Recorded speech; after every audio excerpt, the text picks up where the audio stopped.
સુરત જિલ્લા કલેક્ટર અને municipal corporation દ્વારા અવૈધ બાંધકામે ઉપર લાલ આંખ.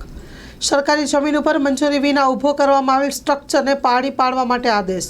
સુરતમાં મેગા ડિમોલેશનનું અભિયાન હાથ ધરવામાં આવ્યું. સરકારી જમીન પરથી દબાણ દૂર કરવા મેગા ડિમોલેશન કરાશે.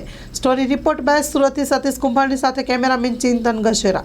હું દિનેશ ગામિત, મામલતદાર કતારગામ. આજ રોજ કતારગામ વિસ્તારમાં સિંગણપુર ખાતે સર્વે નંબર 40 પૈકી 2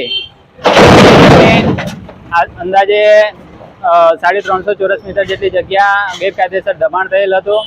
જે દબાણ અત્યારે દૂર કરવાની કામગીરી અત્યારે ચાલુમાં છે અને અહીંયા અંદાજે 5 વર્ષથી ગેરકાયદેસર પ્રવૃત્તિ અને દબાણ કરતાઓએ ઓટો ગેરેજ અને બીજા અન્ય કામગીરીઓ ચાલતી હતી, જે દૂર કરવાની કામગીરી અત્યારે કરવામાં આવી છે. કતારગામ વિસ્તારમાં અન્ય જેટલી પણ જમીનો છે, સરકારી પડતર, યુએલસી પાછળ જમીનો, એમાં ગેરકાયદેસર દબાણ થયેલ હોય તો ભવિષ્યમાં દૂર કરવાની કામગીરી કરવામાં આવશે. માં motor driving, safe and sure driving. Driving એ શોખ સાથે આપની મોટી જવાબદારી પણ છે. અમારા ઇન્સ્ટ્રક્ટર દ્વારા સચોટ અને સરળ માર્ગદર્શન. આપની રોજની તાલીમની માહિતી મેળવીને શું અધુરાશ છે એના ઉપર પૂરું ફોકસ કરાય છે.